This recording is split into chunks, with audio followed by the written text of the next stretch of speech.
الحمد لله رب العالمين،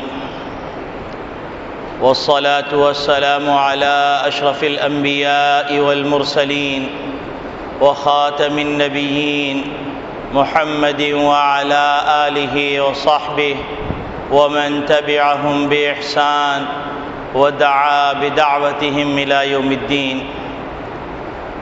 أما بعد، فأعوذ بالله من الشيطان الرجيم. بسم الله الرحمن الرحيم. قال الله تبارك وتعالى: يا أيها الذين آمنوا ادخلوا في السلم كافة ولا تتبعوا خطوات الشيطان إنه لكم عدو مبين. وعن مستورد بن شداد رضي الله تعالى عنه حدثه أن رسول الله صلى الله عليه وسلم قال: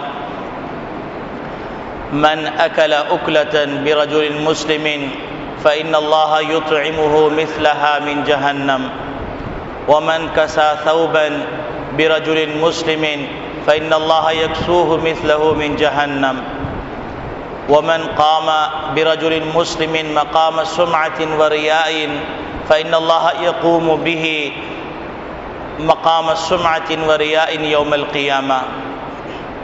وقال النبي صلى الله عليه وسلم: لا يحل مال امرئ مسلم إلا بطيب نفس منه، أو كما قال عليه الصلاة والسلام.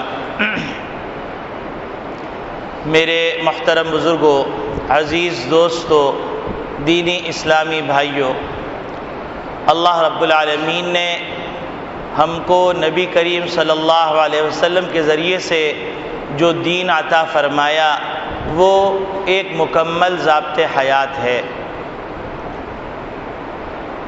اور نبی کریم صلی اللہ علیہ وسلم نے جو دعوت دی وہ دعوت بھی ایک مکمل نظام کی دعوت تھی.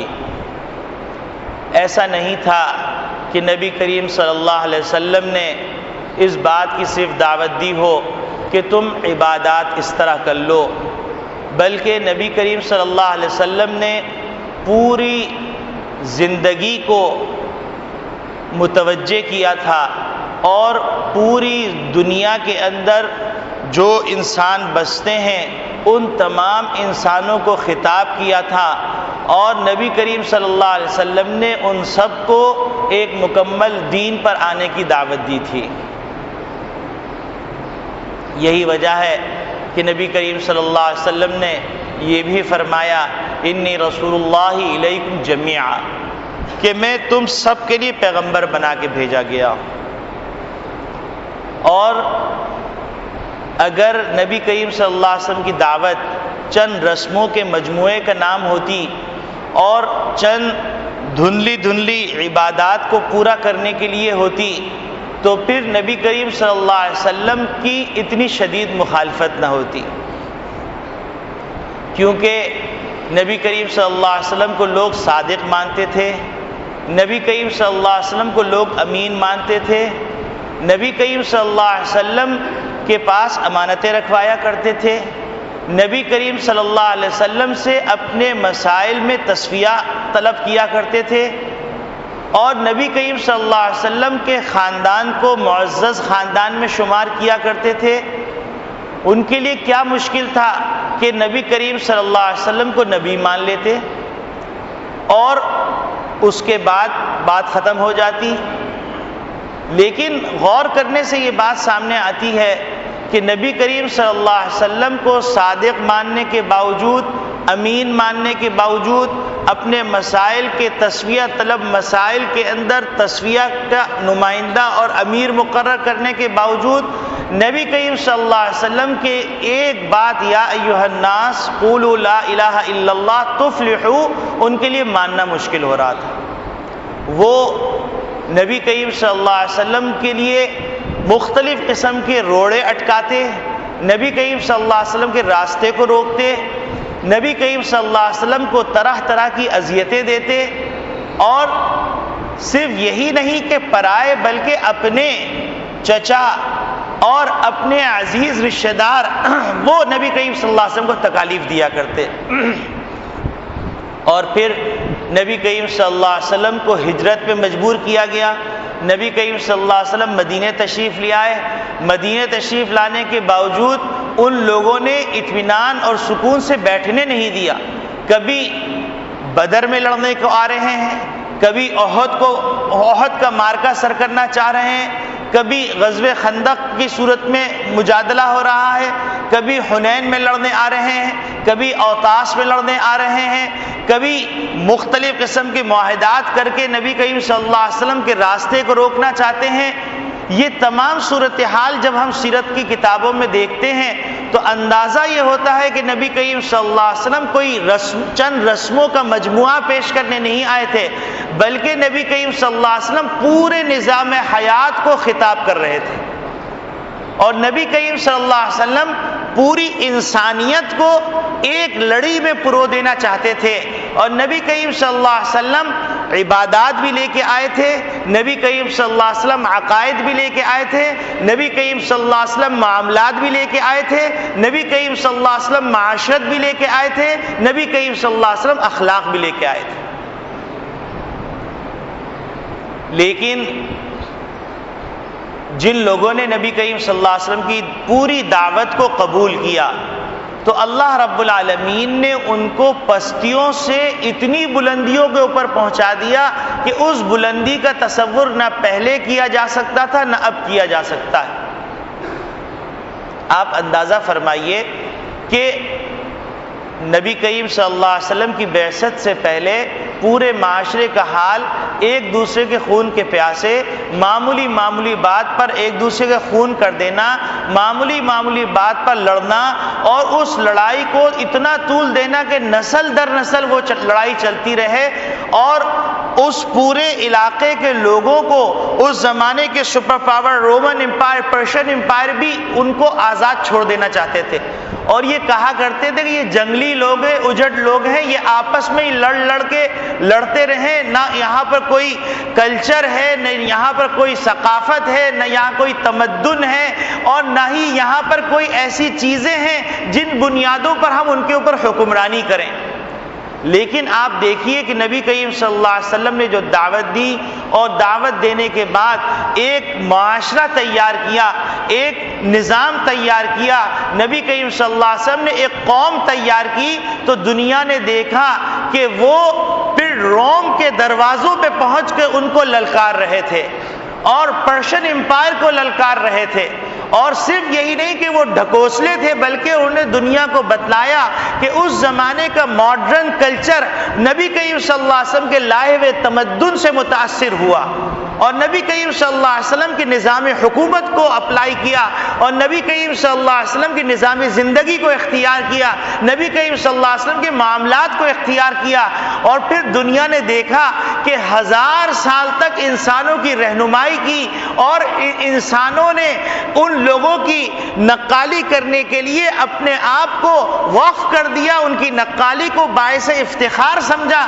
اور دنیا نے دیکھا کہ نبی کریم صلی اللہ علیہ وسلم کے غلاموں کی نگاہ کے اوپر نگاہ رکھنا اور نبی کریم صلی اللہ علیہ وسلم کے غلاموں کی دماغ کے مطابق سوچنا، نبی کریم صلی اللہ علیہ وسلم کے غلام جہاں قدم رکھتے تھے وہ وہاں قدم رکھنا اپنے لیے باعث افتخار سمجھتے تھے.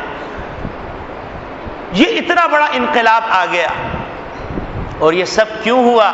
یہ سب اس لیے ہوا کہ نبی کریم صلی اللہ علیہ وسلم پورا ایک نظام لے کے آئے تھے، اور یہ دیگر مذاہب کی طرح ایسا مذہب نہیں تھا کہ اس کی حفاظت کی ذمہ داری انسانوں پہ چھوڑی گئی، بلکہ یہ ایسا مذہب، ایسا دین ہے کہ جس کی ذمہ داری کی حفاظت اللہ رب العالمین نے اپنے ذمے لی.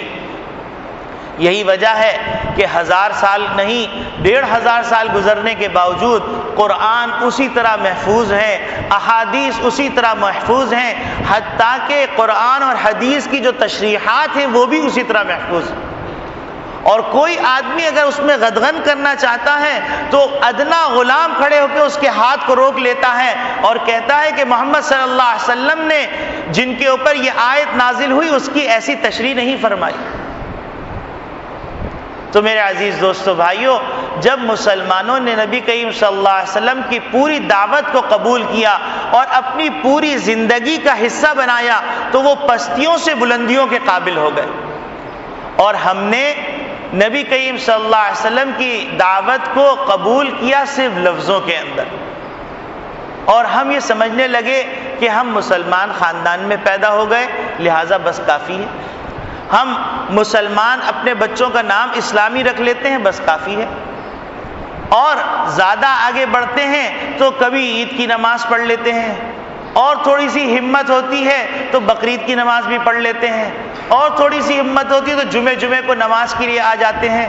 اور ہم سمجھنے لگے کہ ہم مسلمان ہیں اور ہمارے لیے جنت واجب ہے، اور بلکہ ہم تو جنت الفردوس کے مستحق ہیں. باقی دیگر معاملات کے اندر، عقائد کے اندر نانی نے جو بتلا دیا، دادی نے جو بتلا دیا، خاندان کے اندر جو باتیں مشہور ہیں، بس وہی ہمارے عقائد ہیں. اور عبادات کے اندر ہم فلاں صاحب نے بتلایا کہ اس طرح نماز پڑھنی ہے، بس ہم نے پڑھ لیا کیونکہ اس سے پیسے ملنا ہے.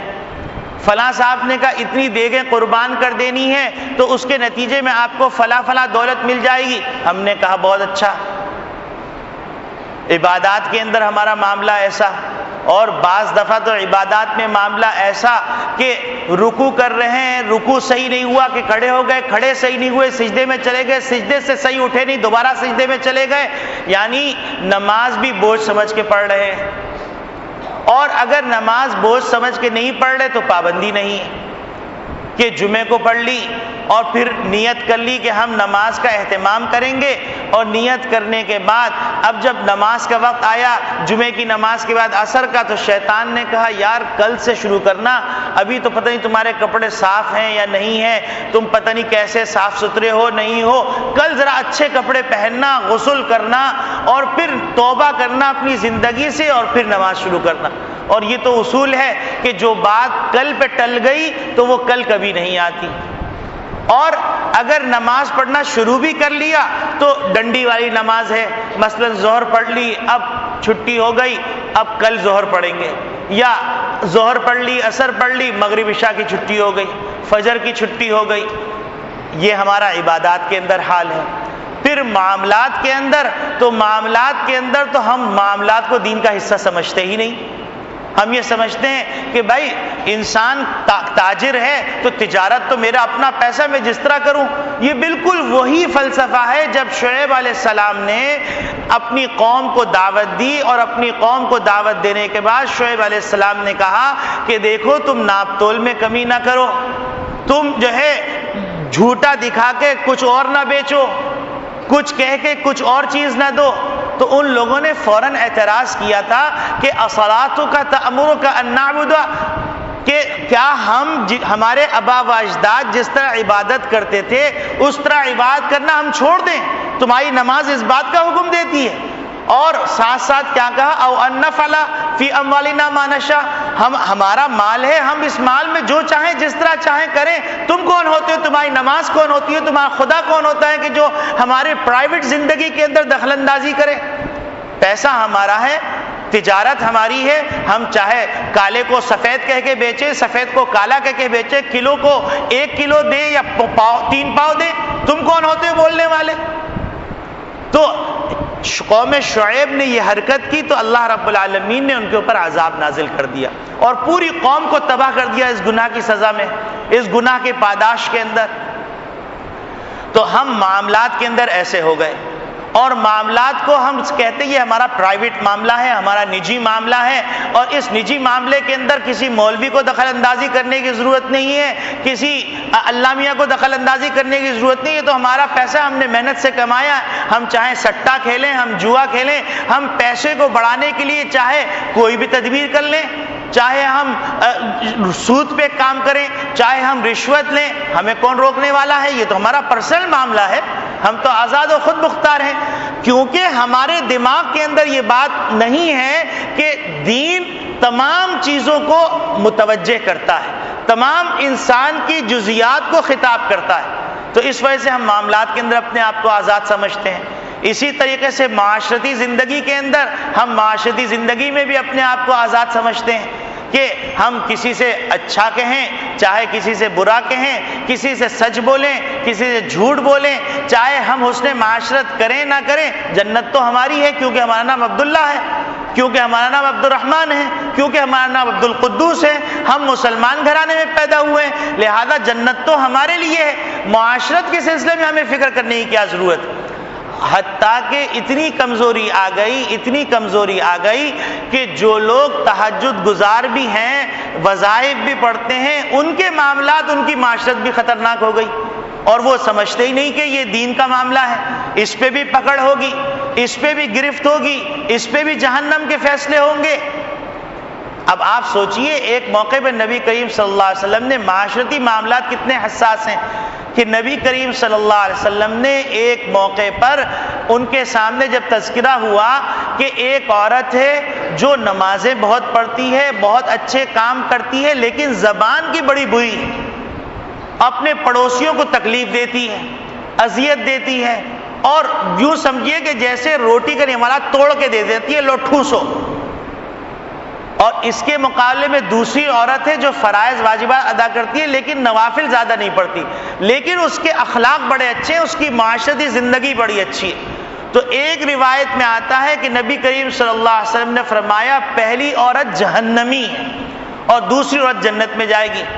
تو ہم نے دین سے دوری اختیار کی، دین سے دوری اختیار کرنے کے بعد ہم نے قرآن کے ساتھ معاملہ تو یوں کر لیا کہ دلہن کو رخصت کرنا ہے تو قرآن کو سر پہ رکھ کر اس کے سائے میں رخصت کر دیا، اور قرآن کو کیا کرنا ہے، ہم کو دکان اگر خریدی ہے تو برکت کے لیے خود نہیں پڑھنا بلکہ کرائے کے 3-4 لوگوں کو لا کر اور قرآن پڑھوا کے پھر قرآن کو اتنی اوپر اٹھا کے رکھ دینا ہے کہ جہاں پر ہاتھ بھی نہ پہنچے، کہ قرآن ہم کو کیا خطاب کر رہا ہے، اللہ ہم کو کیا کہہ رہا ہے، اللہ ہم سے کیا مطالبہ کر رہا ہے، یہ ہم سوچتے نہیں۔ پھر ہمارا قرآن کے ساتھ معاملہ کیا ہے، کوئی بیمار ہو گیا تو قرآن کی آیت لکھ کر پانی میں ڈال کر اس کو پانی پلا دیا، اس کے چھینٹے مار دیے۔ اور ہمارا قرآن کے ساتھ معاملہ کیا ہے، قرآن کے ساتھ معاملہ یہ ہے کہ ہم نے قرآن کو لیا، کوئی مرنے لگا تو اب اس کے مرنے کے لیے پڑھ لیا کہ تاکہ جلدی سے روح نکل جائے، اور مرنے کے بعد قرآن پڑھ لیا تاکہ ایصال ثواب ہو جائے، بس ہمارا قرآن کے ساتھ ایسا تعلق۔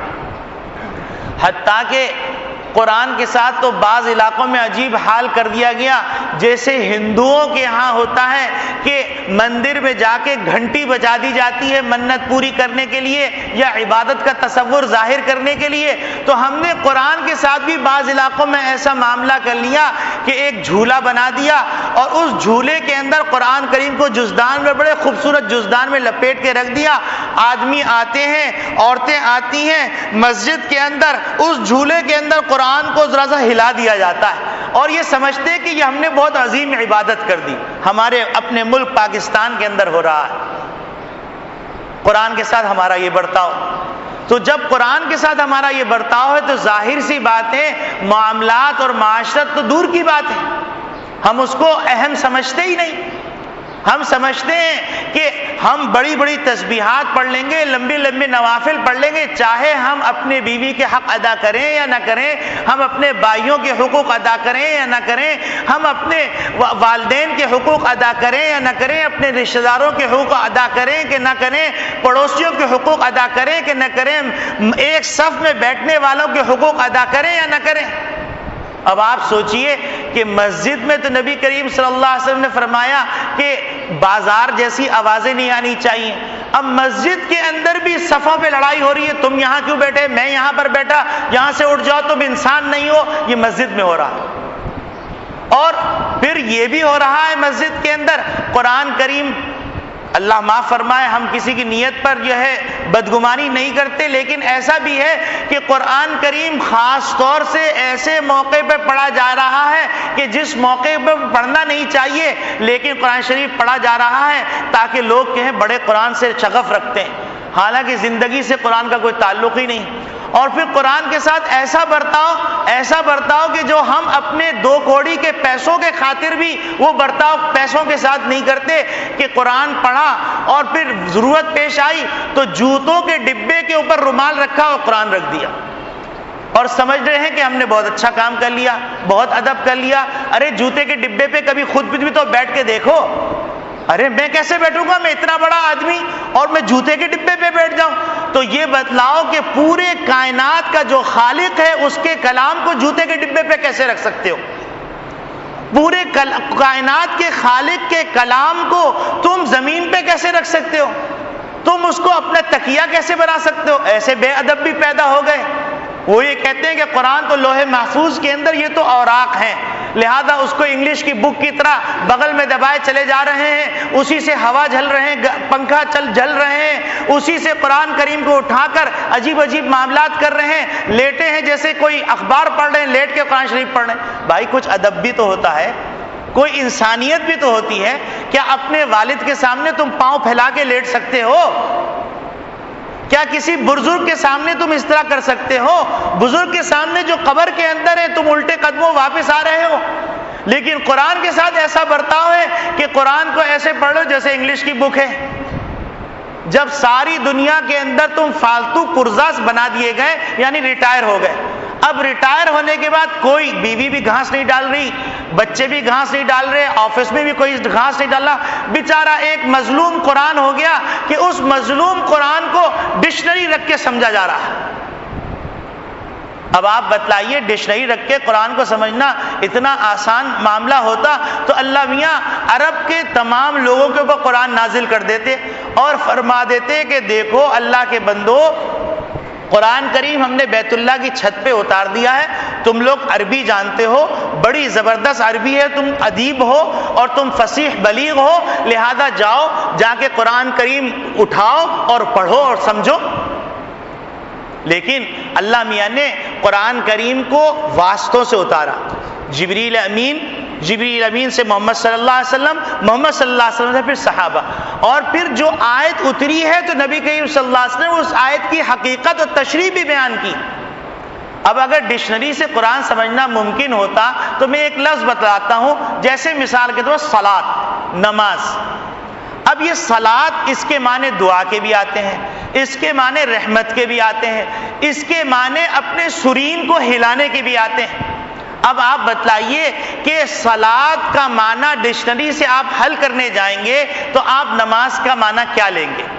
صلاۃ کا معنی کیا لیں گے؟ ڈکشنری سے حل کیجئے نا، ڈکشنری موجود ہے اور لیپ ٹاپ میں ساری ڈکشنری آ چکی ہے، لہذا آپ لیپ ٹاپ پہ ٹھک ٹھک کر کے دیکھ لیجئے، لیکن نہیں سمجھ سکتے۔ اقامت، اقامہ یقیمو، یہ لفظ آتا ہے، اس کے معنی کھڑا کرنے کے ہیں، اس کے معنی لکڑی کو سیدھا کرنے کے ہیں، لیکن اس کے یقیمون و صلاۃ کے معنی متعین کیجیے آپ ڈکشنری سے۔ کہاں سے کریں گے آپ متعین؟ قرآن کریم کو لکڑی کی طرح سیدھا کر دیا جائے، یہ مطلب ہے؟ یقینی بات ہے اس کا معنی ہم کو دیکھنا پڑے گا حدیث کے اندر، اور فقہاء اکرام نے قرآن اور حدیث سے جو معنی متعین کیا ہے وہ متعین کرنا پڑے گا۔ تو یہ ایسے ہمارے قرآن کے ساتھ برتاؤ ہو گیا، اور حدیث کے ساتھ اللہ معاف فرمائے ہمارا برتاؤ ایسا ہو گیا جیسا کہ نعوذ باللہ من ذالک کسی بچے کی بات ہو۔ ارے یہ حدیث کو نہیں مانتے ہم، بیکار کی بات ہے، دیکھو قرآن کافی ہے ہمارے لیے۔ اگر یہ بات اتنی عقل مندی کی ہوتی تو پھر کیا ضرورت تھی ڈاکٹروں کی اور کیا ضرورت تھی انجینئروں کی؟ ساری باتیں کتابوں میں موجود ہیں، جائیے جا کے کتاب پڑھیے اور اس کے بعد فیصلہ کیجیے کہ کون سی دوا تشخیص کرنی ہے۔ آج کل تو دواؤں کے پورے بک چھپ چکی ہے کہ کون سی دوا کس مقصد میں استعمال ہوتی ہے، کیوں نہیں کر لیتے آپ استعمال؟ لیکن ہمارا قرآن کے ساتھ حدیث کے ساتھ برتاؤ ایسا۔ اور فقہا کے بارے میں ایک عام عرف بن گیا ہے نعوذ باللہ من ذالک کہ ہم رجال و نحن رجال، وہ بھی آدمی ہیں ہم بھی آدمی ہیں، میاں وہ بھی بہت بڑے آدمی ہیں اور آپ بڑے گدھے ہیں، لیکن یہ نہیں سمجھتے، اور سمجھتے ہیں کہ جیسے زید عمر بکر چھوٹے چھوٹے لڑکے ہیں، اسی طرح امام ابو حنیفہ بھی کوئی چھوٹے سے لڑکے ہوں گے، امام ابو یوسف اور امام احمد بن حنبل، امام مالک اور امام شافعی بھی کوئی ایسے چھوٹے سے آدمی ہوں گے۔ تو لہذا جس طرح امام صاحب نے بات کی، ارے چھوڑیے ہم نے حدیث پڑھی ہے، ریاض الصالحین کے اندر یہ لکھا ہوا ہے، ہم تو اسی پہ عمل کریں۔ ایک ایسا معاشرے میں طبقہ وجود میں آ رہا ہے اور بڑی تیزی سے آ رہا ہے اور روشن خیالی کے نام پر آ رہا ہے، جو اماموں کی نہیں سننی، حدیث کی نہیں ماننی، قرآن کی ماننی۔ یہ اصل میں ایک سازش ہے، اس کے اندر یوں سمجھ لیجئے قرآن کا انکار نہیں کیا جا سکتا کیونکہ پوری انسانیت پیچھے لگ جائے گی. تو لہذا قرآن کا انکار کرنے کے لیے حدیث اور فقہ کا انکار کر دو، قرآن کا خود بخود انکار ہو جائے گا. کیونکہ پھر آدمی اپنی عقل سے تشریحات کرے گا، اپنی عقل سے تشریحات کرنے کے بعد اس کے مطابق کام کرے گا. تو ہمارا دین کے ساتھ عجیب غریب برتاؤ ہو گیا. اور معاملات کے اندر ہم سمجھتے ہیں کہ معاملات تو یہ انسان کا نجی معاملہ ہے، پرائیویٹ معاملہ ہے. معاشرت اور کلچر یہ بھی پرائیویٹ معاملہ ہے، اخلاق بھی پرائیویٹ معاملہ ہے، اخلاق بھی کمرشل ہیں. جس سے ہمارا مقصد ہے ہم اس سے بڑے ہی کر کے ہنس رہے ہیں، چاہے دل کے اندر بغض بھرا ہوا ہے. لیکن اگر ہماری غرض نہیں ہے تو پھر ہم سے بڑا فرعون کوئی نہیں، نعوذ باللہ من ذالک. ہم پھر منہ لگانے کے روادار نہیں ہیں. ایسے بھی معاشرے کے اندر افراد ہیں کہ اگر کسی مولوی کو دیکھ لیں تو ایسی طبیعت کے اوپر گرانی ہوتی ہے جیسا کہ اللہ نہ کرے وہ مولوی ان کے آباء و اجداد کا قرضہ لے کے بیٹھا ہوا ہے. مولویوں سے نفرت ہو گئی اور باقاعدہ اس کی پلاننگ ہو رہی ہے اور پوری کوشش ہو رہی ہے کہ عوام کا علماء سے رابطہ کٹ جائے.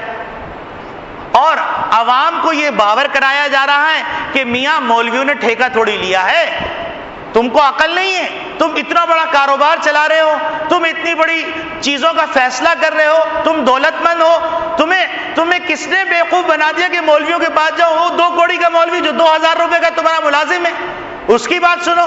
چلو آؤ بازار چلو، اردو بازار کے اندر تم کو بخاری کی بھی ترجمے کی کتاب مل جائے گی، مسلم کی بھی ترجمے کی کتاب مل جائے گی اور تفسیر کی بھی اردو کا ترجمہ مل جائے گا.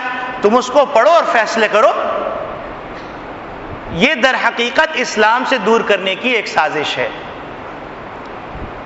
تو میری بات کرنے کا مقصد یہ ہے کہ اللہ رب العالمین نے محمد عربی صلی اللہ علیہ وسلم کو جو دین عطا فرمایا ہے یہ دین ایک مکمل ضابط حیات ہے.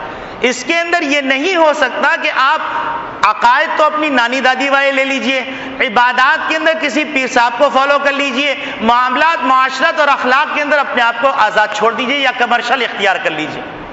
یہ نہیں ہو سکتا. ہم کو پورے دین کو اپنانا پڑے گا. اور اب ظاہر سی بات ہے کہ جب ہم دین کو بہت لمیٹڈ سمجھنے لگے اور یہ سمجھنے لگے دین تو صرف مسجد کا ہے یا دین صرف ملا کا ہے، ملا دین پہ عمل کر رہے بس کافی ہے، ہمارے 17 کروڑ کی آبادی کے اندر 500-600 مولوی اگر دین پہ عمل کر رہے بس کفارہ ہو گیا، کافی ہے، باقی دین پہ عمل کرنے کی کیا ضرورت. یہ ایک عجیب غریب فلسفہ. تو اب اس کا نتیجہ کیا ہوا؟ اس کا نتیجہ یہ ہوا کہ ہم نے دین کو بڑا محدود کر لیا عبادات تک. اور عبادات کے اندر بھی جو عبادت ہم کو لائک کرتی ہے بس وہ عبادت ہم لے لیتے ہیں، اور جو عبادت ہم کو پسند نہیں ہے وہ ہم اختیار نہیں کرتے. تو یہ ہمارا معاملہ ہو گیا.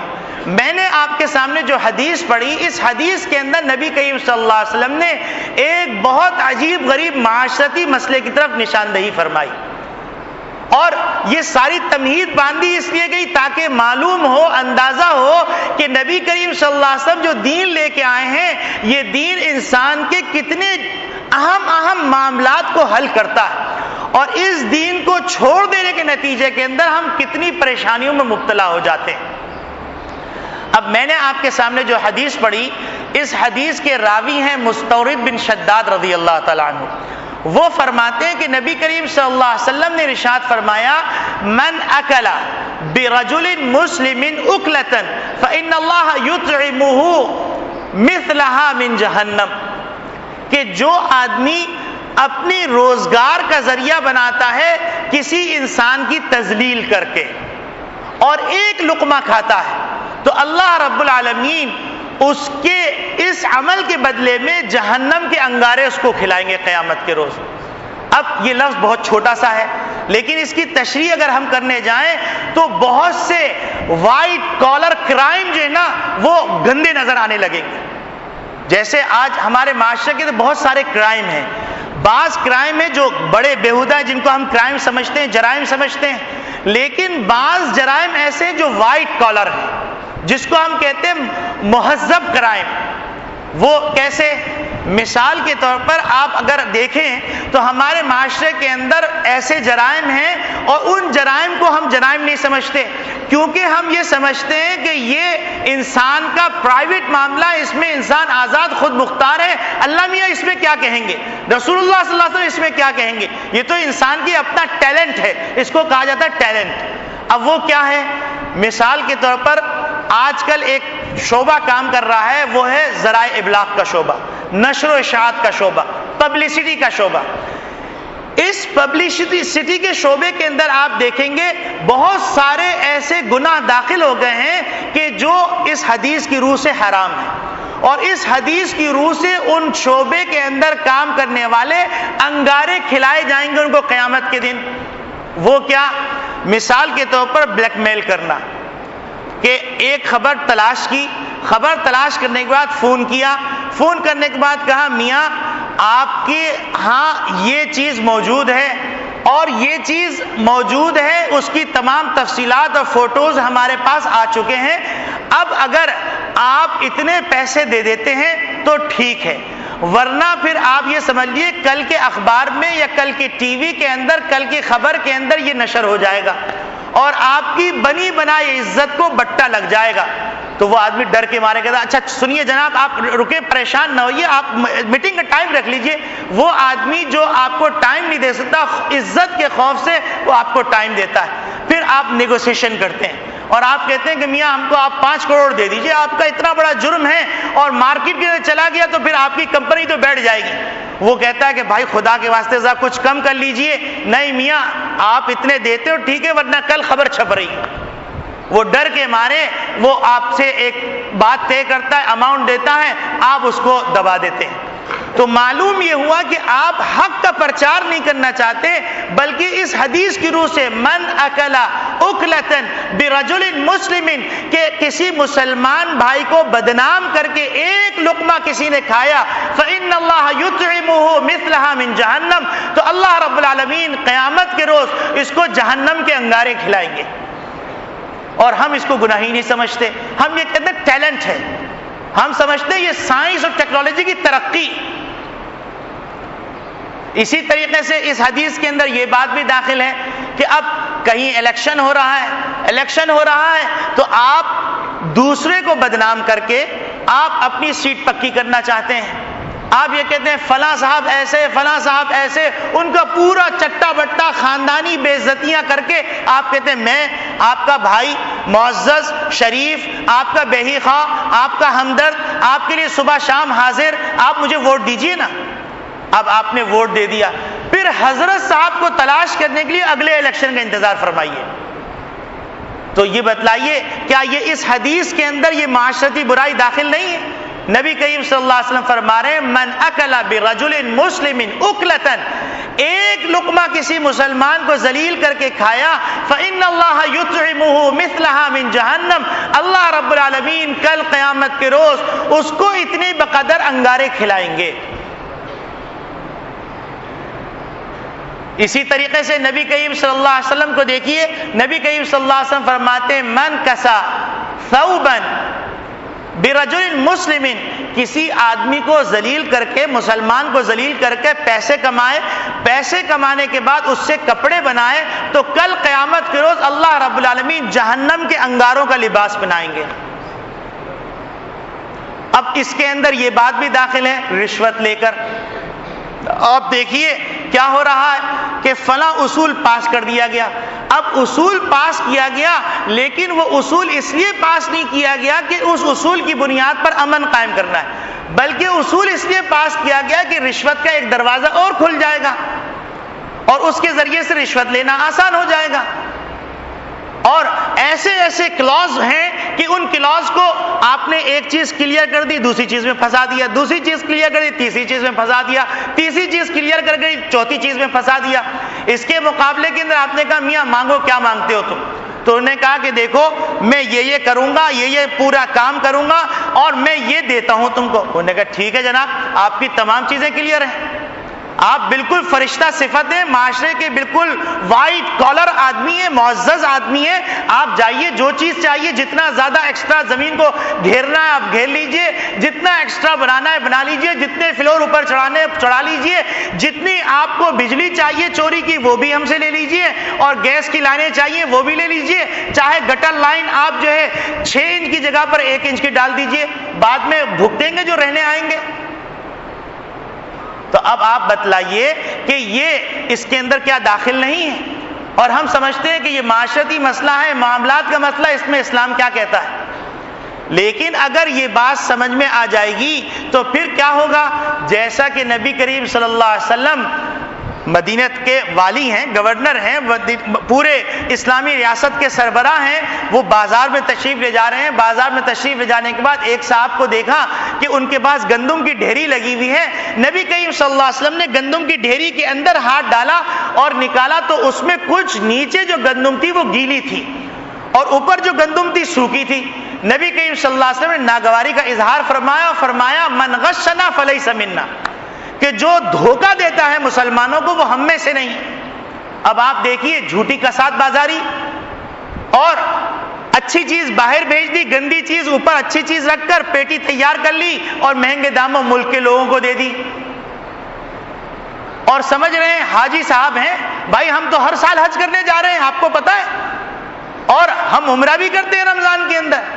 لیکن معاملہ دیکھیے تو حاجی صاحب کا معاملہ یہ ہے کہ ساری جعلی چیزیں بیچ رہے ہیں اور مارکیٹ کے اندر جتنے جعلی سپلائی وہ حاجی صاحب کر رہے ہیں. حتیٰ کہ آپ کو حیرت ہوگی، انسان کے علاج معالجے کی جو بنیادی ضرورت ہے، آپ کو اصل دوا 25% پوری مارکیٹ میں ملے گی، 75% جعلی دوائیں بک رہی ہیں. اور ایسا نہیں ہے کہ ان کا علم نہیں، ان کا سب کا علم ہے، سب جانتے ہیں کون صاحب بیچ رہے ہیں، کہاں بن رہی ہیں، کہاں سپلائی ہو رہی ہے اور کس طرح سپلائی ہو رہی ہے، سب کچھ ہو رہا ہے. اور دکان پہ بیٹھے ہوئے ماشاءاللہ بہت اور خیرات بھی ہو رہی ہے اور ساتھ ساتھ بچیوں کی شادی بھی ہو رہی ہے، یتیموں کے سر پہ ہاتھ بھی رکھا جا رہا ہے. لیکن در حقیقت انسانوں کی زندگیوں سے کھیل کر لقمے کا انتظام ہو رہا ہے. نبی کریم صلی اللہ علیہ وسلم فرماتے ہیں من اکل اکلۃ برجل مسلم فإن اللہ یطعمہ مثلها من جہنم، کہ جو آدمی کسی مسلمان کو اذیت دے کے ایک لقمہ بھی کمائے گا تو اللہ رب العالمین اس کو جہنم کے انگارے کھلائیں گے کل قیامت کے روز. اور ہم اس کو معمولی بات سمجھتے ہیں. تو یہ جو علماء کہتے ہیں کہ بھائی اسلامی نظام آ جائے تو سکون ہو جائے گا، تو اسلامی نظام کوئی اس کا مطلب یہ نہیں ہے کہ مولویوں کی راجدھانی قائم ہو جائے گی، بلکہ اس کا مطلب یہ ہے کہ اس قسم کے کرائم بھی ختم ہو جائیں گے. کیونکہ جب پورے اسلام کی تصویر سامنے آئے گی تو یقینی بات ہے ایک انسان، بہت سے انسان ایسے ہیں جو اس کو دین کا مسئلہ سمجھتے نہیں، وہ بیچارے غلطی میں ہیں اور وہ سمجھتے ہیں کہ یہ نفع بخش کاروبار ہے لہذا کر رہے ہیں. لیکن جب ان کے سامنے یہ معاشرتی مسئلہ آئے گا اور یہ بات سامنے آئے گی کہ اسلام کے اندر یہ چیز بھی حرام ہے، تو ظاہر سی بات ہے عقل مند دانا آدمی جو حج کرنے جا رہا ہے تو یقیناً اس کو اپنی آخرت کی فکر ہے، جبھی تو حج کرنے جا رہا ہے، جبھی تو وہ عمرہ کرنے جا رہا ہے، جبھی تو وہ خیرات کر رہا ہے، جبھی وہ تو یتیموں کی سرپرستی کر رہا ہے. تو ظاہر سی بات ہے جب اس کو یہ بات پتہ چل جائے گی تو وہ ہرگز یہ کام نہیں کرے گا. اسلامی نظام کی اس لیے بات کی جاتی ہے. پھر مساوات ہوگا، یہ نہیں ہوگا کہ غریب غریب ہوتا چلا جا رہا ہے، امیر امیر تر ہوتا چلا جا رہا ہے اور ذلیل ذلیل تر ہوتا چلا جا رہا ہے. امیر اپنی ذلالت کے اوپر بھی وہ امیر ہو رہا اور معزز ہو رہا ہے. تو میرے عزیز دوستو بھائیو، محمد ربی صلی اللہ علیہ وسلم جو دین لے کے آئے ہیں یہ دین ایک مکمل ضابط حیات ہے. اور مکمل ضابط حیات کا یہ مطلب نہیں کہ میں آپ کے سامنے صرف زکوٰۃ کا تصور پیش کر دوں، میں آپ کے سامنے صرف جو ہے عبادات کا تصور پیش کر دوں. آپ اندازہ فرمائیے کہ اسلام کی نگاہ کے اندر معاملات کی اتنی اہمیت ہے، معاشرت کی اتنی اہمیت ہے کہ آپ حیرت میں پڑ جائیں گے کہ ایک کتاب ہے اس کا نام ہے ہدایہ، اور ہدایہ پڑھے بغیر کوئی آدمی مولوی بنی نہیں سکتا، اتنی اہم کتاب ہے. اور ہدایہ کے بارے میں انور شاہ کشمیری رحمۃ اللہ علیہ فرماتے ہیں کہ اگر ساری کتابیں ختم ہو جائیں تو انور شاہ تمام کتابوں کو اپنے حافظے سے دوبارہ لکھ سکتا ہے سوائے ہدایہ کے. ہدایہ ایسی عجیب غریب کتاب ہے کہ اس کو دوبارہ اپنے حافظے سے لکھ نہیں سکتا ہوں. تو آپ اندازہ فرمائیں کہ انور شاہ کشمیری رحمۃ اللہ علیہ کا حافظہ، ان کا علم، اس کے باوجود ہدایہ کے بارے میں ان کی رائے یہ ہے تو وہ کتنی عظیم کتاب ہوگی. اور جس کتاب کے پڑھے بغیر آدمی عالم نہیں بنتا. اس کتاب کی ایک ایک جلد 500 سے 800 صفحات پر مشتمل ہے. اس کی 4 جلدیں ہیں. آپ کو تعجب ہوگا کہ ایک جلد صرف عبادات پر ہے، باقی 3 جلدیں معاملات اور معاشرت کے احکامات پر ہیں. تو آپ اندازہ فرمائیے کہ ہم نے دین کا ایک حصے پہ عمل کر رہے ہیں اور 3 حصوں کو ہم نے فراموش کر دیا. اور اسی کے ذیل کے اندر یہ تفصیلات بھی ہیں کہ نبی کریم صلی اللہ علیہ وسلم فرماتے ہیں من اکل برجل مسلم اکلۃ فإن اللہ یطعمہ مثلہا من جہنم، کہ جو آدمی کسی مسلمان کو اذیت دے کر، کسی مسلمان کو ذلیل کر کر، کسی مسلمان کو ڈرا دھمکا کر، یہ سب چیزیں اس میں داخل، کسی مسلمان کو دھوکہ دے کر ایک لقمہ کھائے گا، کل قیامت کے روز اللہ رب العالمین اس کو جہنم کے انگارے میں اتنے قدر کھلائیں گے. اور پھر حقیقت تو یہ ہے کہ ہمارے اکابرین اپنے شاگردوں کی جو تربیت کرتے ہیں، تربیت کرنے کے اندر بڑی عجیب عجیب نصیحتیں کرتے ہیں اور یہ سکھلاتے ہیں کہ میاں دیکھو، اگر تم عالم بن گئے تو عالم بننے کے بعد تم جاگیردار نہیں ہو، تم کوئی فرعون نہیں ہو، بلکہ تم اللہ کے ایک نمائندے ہو، اللہ کے سفیر ہو اور اللہ کا پیغام تم کو پہنچانا ہے.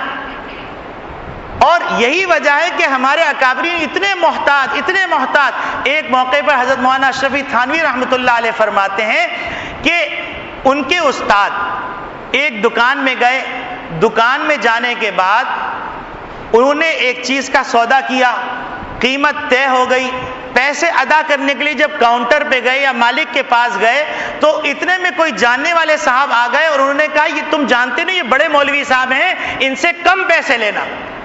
تو مولانا شرفی تھانوی رحمۃ اللہ علیہ فرماتے ہیں کہ ان کے استاد نے کہا کہ میاں مولویت بیچنے کی چیز نہیں ہے کہ ہم اس کی وجہ سے پیسے کم کروائیں. اور فرمائے لگے تم نے اپنی خوشی سے جو پیسے طے کیے تھے وہی پیسہ اصل ہے، تم وہ لے لو، کیونکہ حدیث شریف میں آتا ہے نبی کریم صلی اللہ علیہ وسلم فرمایا لا يحل مال امرئ مسلم الا بطیب نفس منہ، کہ کسی مسلمان کا مال کسی کے لیے حلال نہیں ہے مگر اس کی خوش دلی سے. تو جب تم نے ہم سے معاہدہ کیا تھا اس معاہدہ کرتے وقت تمہاری خوش دلی جس قیمت میں تھی اب وہ خوش دلی نہیں ہے، لہذا مولوی کے لیے جائز نہیں کہ خوش دلی کے بغیر کوئی چیز لے لے. آپ یہ تو قریب زمانے کی مثال ہوئی. تھوڑا سا ہم پرانے زمانے میں چلے جاتے ہیں. حضرت امام ابو حنیفہ رحمۃ اللہ علیہ اپنے شاگرد، وہ بھی شاگرد کیا خود ایک امام، حضرت امام ابو یوسف رحمۃ اللہ علیہ کو نصیحت فرما رہے ہیں اور فرمانے لگے دیکھو کہ جب تم کسی سے معاملہ کرو تو اگر کوئی آدمی اس کے 10 روپے دے رہا ہے تو تم 11 روپے دے دو. کوئی تم کرائے پہ چیز لے رہے ہو تو وہ کرایہ اگر 10 روپے ہے تم 11 روپے دے دو، تاکہ کہیں ایسا نہ ہو کہ دین اور علم بدنام ہو جائے.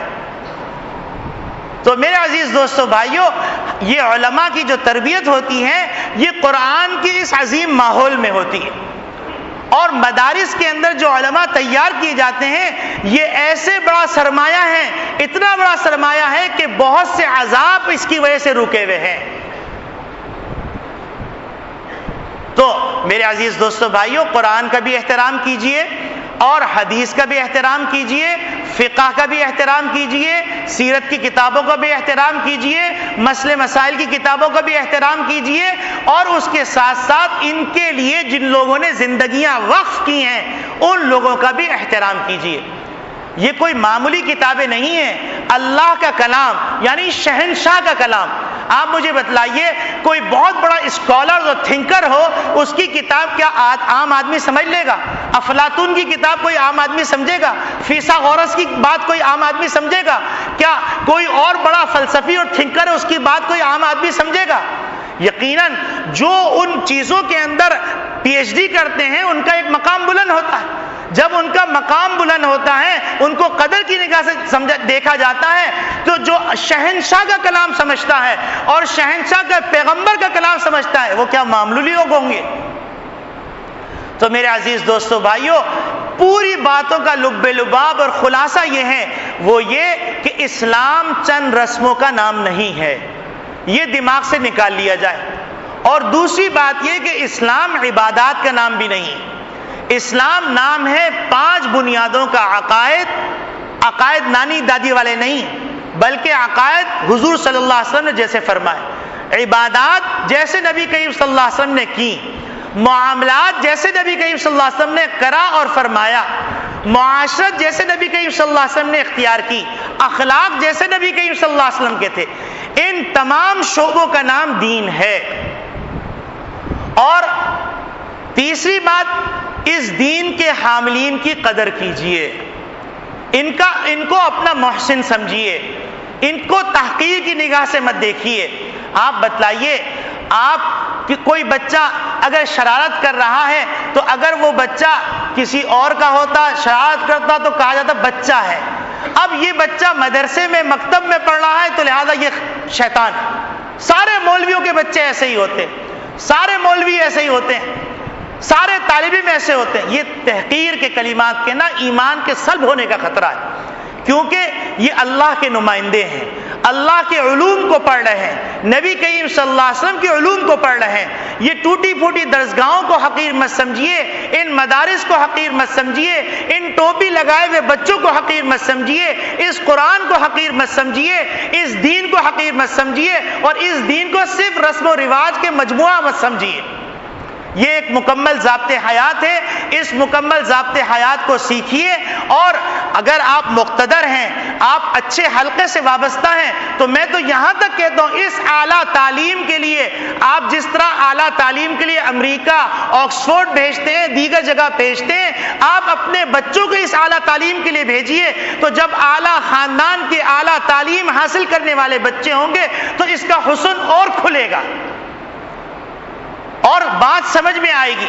ظاہر سی بات ہے، اگر آپ تاجر ہیں اور تاجر کا بچہ عالم بن جائے گا اور تجارت قرآن اور حدیث کی روشنی میں کرے گا، اس کا حسن مارکیٹ میں نظر آئے گا، تو لوگ کہیں گے اچھا یہ دین ہے، اچھا یہ اسلام ہے. اسلام میں یہ سکھایا جاتا ہے، اسلام میں یہ سکھایا جاتا ہے کہ اگر کوئی آدمی سودا کر رہا ہے تو اس کے سودوں کے اوپر بھاؤ مت لگاؤ. اسلام نے یہ سکھلایا ہے. اچھا یہ اسلام ہے، تو کہیں گے بھائی ہم تو ایسے اسلام کی طرف آئیں گے. اگر آپ دیکھیے مارکیٹوں میں کیا ہوتا ہے، کوئی سودا کر رہا ہے اس کا سودا کاٹ دیا، کوئی خرید رہا ہے اس کے سودے کو خراب کر دیا، پڑوسی کی دکان کو تباہ کر دیا. لیکن اسلام کیا سکھلاتا ہے؟ اسلام یہ سکھلاتا ہے جس کی مثالیں دنیا میں نظر آتی ہیں. مدینہ طیبہ کے اندر ایک تاجر کے پاس ایک عالم گئے اور اس سے کپڑا طے کیا، اور کپڑا طے کرنے کے بعد اس کو پیسے دینے لگے. تو اس نے کہا کہ بھیا آپ کو یہ کپڑا پسند آ گیا؟ انہوں نے کہا ہاں بالکل آ گیا. آپ اس ریٹ سے اتفاق کرتے ہیں؟ انہوں نے کہا ہاں بالکل اتفاق کرتا ہوں. تو وہ کہنے لگا اچھا ایسا کیجئے، یہ برابر دکان ہے اس سے لے لیجئے. تو انہوں نے کہا بھائی مجھے تم سے لینا ہے، میں نے تم سے معاملہ کیا، کیا وہ تمہاری دکان ہے؟ کہیں گے نہیں میری نہیں ہے، آپ اس کو چھوڑیے، اسی ریٹ میں آپ اس سے لے لیجئے. تو وہ صاحب کہنے لگے مجھے جستجو ہوئی، میں نے اس سے پوچھا کہ میاں تم ایسا کیوں کہہ رہے ہو، کیا وجہ ہے؟ تو کہنے لگا اصل بات یہ ہے بھائی، میں بھی مارکیٹ میں بیٹھا ہوں، یہ بھی مارکیٹ میں بیٹھا ہوا ہے، ہم دونوں مارکیٹ میں بیٹھے ہوئے، آج صبح سے میری بکری ہوئی ہے، بسم اللہ اس کی نہیں ہوئی، تو میں چاہتا ہوں کہ آپ اس کی بسم اللہ کر دیں، وہ بھی گھر کچھ لے کے جائے. تو ایسا معاشرہ پھر وجود میں آئے گا. یہ ہے اسلام اور یہ ہے اسلامی نظام. اس اسلامی نظام کو حاصل کر کے میاں بیوی وفادار ہو جائیں گے، باپ بیٹے باادب ہو جائیں گے، اور ماں باپ سکون کی زندگی گزاریں گے. اولڈ ہاؤسز وجود میں نہیں آئیں گے. آپ کے اپنے ملک پاکستان میں اولڈ ہاؤسز بن گئے، ڈے کیئر سینٹر بن گئے. حیرت کی بات ہے مسلمان معاشرے کے اندر اولڈ ہاؤسز کی کیا ضرورت، ڈے کیئر سینٹروں کی کیا ضرورت. یہاں تو ماں باپ کی خدمت کو وابستہ کر لیا، آخرت سے جنت ملے گی، سب سے آسان راستہ ماں باپ سے خدمت کر کے جنت کمانے کا، ہم نے اس کو تباہ کر دیا، چونکہ ہم سمجھتے ہیں صرف عبادات کا نام دین ہے، صرف ذکر کرنے کا نام دین ہے، صرف جو ہے لمبا چوکا پہننے کا نام دین ہے۔ دین کو اس شان سے دیکھیے جو جس شان سے نبی کریم صلی اللہ علیہ وسلم نے دین کو پیش کیا، تو آپ کو ہر پہلو کے اندر اعتدال نظر آئے گا، ہر پہلو کے اندر انصاف نظر آئے گا، ہر پہلو کے اندر خوشیاں نظر آئیں گی، ہر پہلو کے اندر مساوات نظر آئے گا، ہر پہلو کے اندر ایثار نظر آئے گا، ہر پہلو کے اندر اطمینان نظر آئے گا، امن نظر آئے گا۔ قسم خدا کی، امن قائم کرنے کے لیے نہ اسلحے کی ضرورت ہوگی، نہ امن قائم کرنے کے لیے بڑے بڑے وسائل کی ضرورت ہوگی، امن قائم ہوگا، انصاف ہوگا، عزت ہوگی، سکون ہوگا، مساوات ہوگا، اخوت ہوگا۔ اللہ رب العالمین ہماری زندگیوں کے اندر، ہماری زندگی کے اندر